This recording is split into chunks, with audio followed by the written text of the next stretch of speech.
Hello again, my name is Jason, and today I'm going to be talking about Inspector Hobbes and Blood by Wilkie Martin.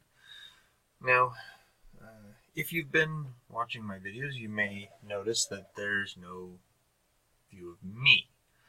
Yeah, I'm not sure where my webcam is. Anyway, that being said, we're just going to forge ahead, and I'll try to find it for the next one. So, Inspector Hobbes and the Blood. This is actually an interesting series. It's called the Unhuman series.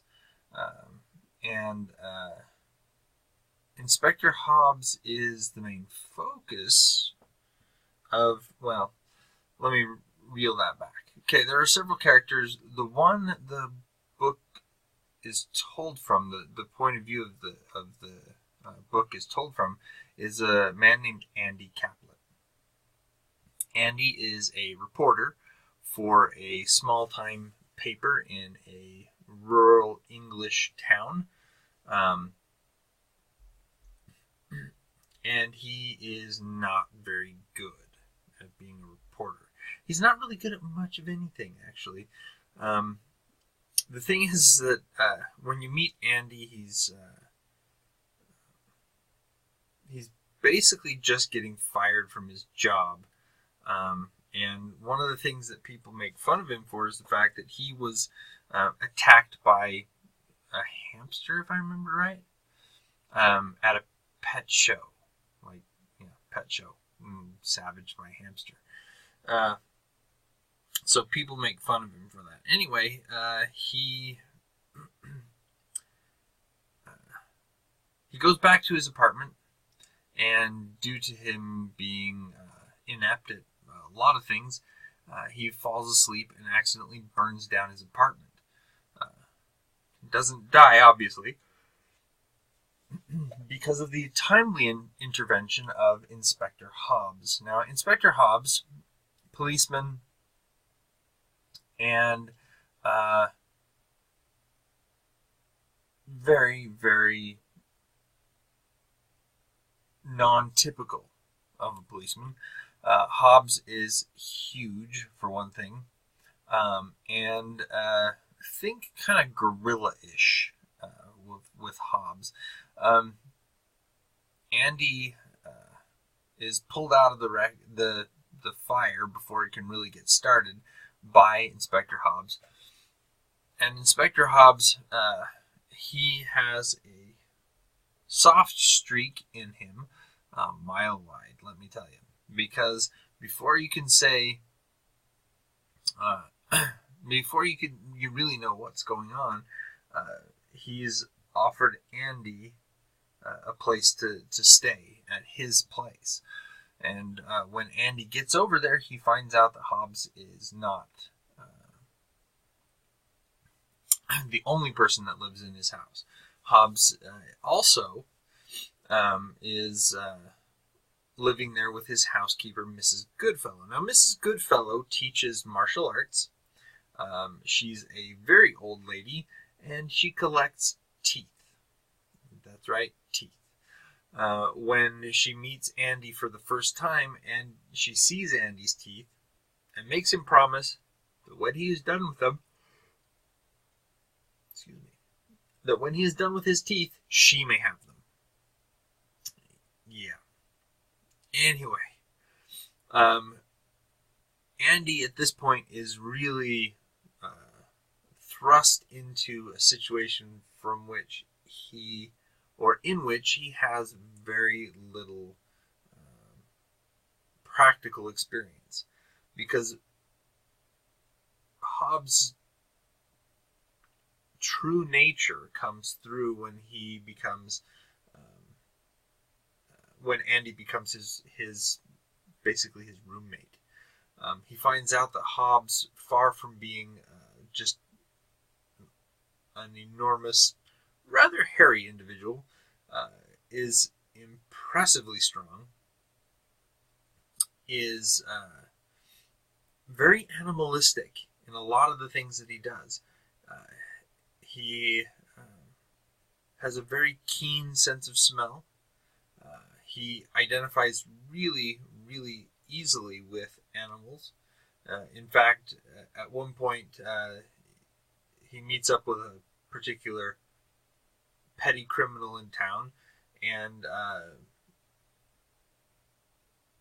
forcefully removes the man's dog from him because he feels that the man is mistreating the dog. And the dog is a very, very vicious dog until he becomes Inspector Hobbes' dog. At that point, he becomes a very nice, very mellow dog. The dog's name is Dregs. But anyway, back to Inspector Hobbes.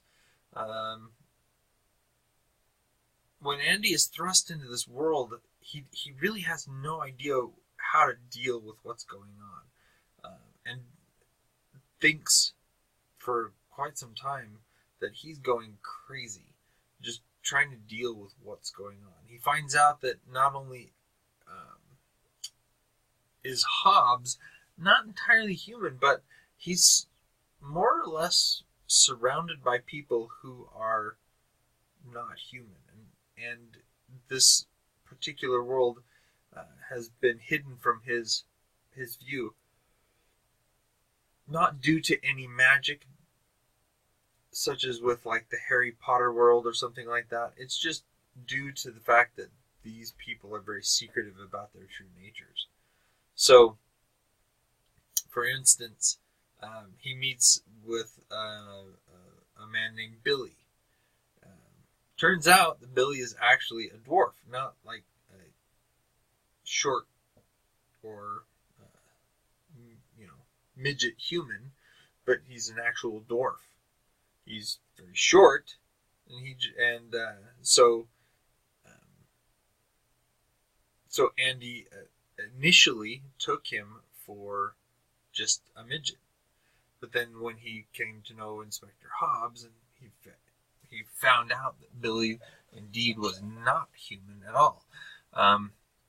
So anyway, back to the story. Where does the blood come in? Well, there are a number of artifacts. There's a crime wave that Inspector Hobbes ends up investigating, and Andy becomes involved because Inspector Hobbes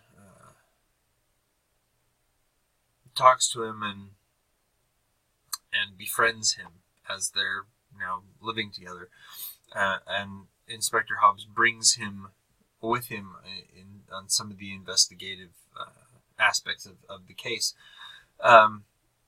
But these artifacts around town start going missing. And it turns out that these artifacts may have ties to the Order of the Dragon. If you're not familiar with the Order of the Dragon, then you're not familiar enough with the legend of Dracula himself, who was a member of the Order of the Dragon. So these artifacts start pointing towards vampirism and vampires being in the town, just by the nature of the fact that they came from Romania, and that they could or could not, they may or may not have ties to the Order of the Dragon and to Vlad Tepes himself. So, what did I think of the book? I liked it well enough, but maybe when I read the original blurb on the back, it made it out to seem much more of a comedy than it turns out to be, and maybe this is just me not understanding the humor.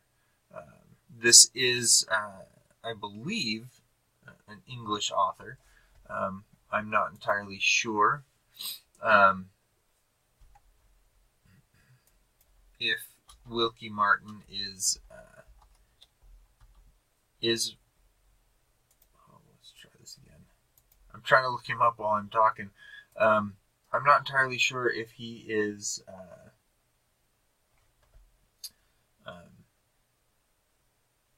yes, he is British. So it could be that I just don't understand the humor. I do enjoy British television shows. Some of my favorites have been Blackadder, Red Dwarf. So I do feel that I have a good handle on British humor, but there's something, but maybe I'm just missing it in Inspector Hobbes and the Blood. It also felt a bit slow when I was reading it. Also, while Andy Caplet, the main character, is a nice enough character, and it gives you someone to identify with for the story, he's kind of lame as a character. He does end up kind of growing as a person in the story, and developing some good characteristics. Well, I shouldn't say developing, but demonstrating that he does have some good qualities, and he's not just a rather lame, pathetic individual. But and that may be where most of the humor is supposed to stem from, that Andy Caplet is inept at a lot of things. He burned down his own apartment. He was attacked by a hamster, which is normally a very, very placid pet. I've known any number of people who have had hamsters. My family, we've had at least one hamster. And they've always been very easygoing pets, very calm. You know, none of them have ever been the kind to, rear up and chomp down on somebody. So maybe it's that, and I'm just not seeing the humor in it. But all in all, it was an okay book. Like I said, not really a great book, but an okay book. Inspector Hobbes and the Blood is the first book in the Unhuman series. There are several others, Inspector Hobbes and the Bones, Inspector Hobbes and the Gold Digger. It's all Inspector Hobbes and something. So, if you have any questions or comments, as always, leave them down below, and I will get back to you. Like and subscribe, and turn on the notifications so you get notified when new content is ready to go. And until then, enjoy what you're reading.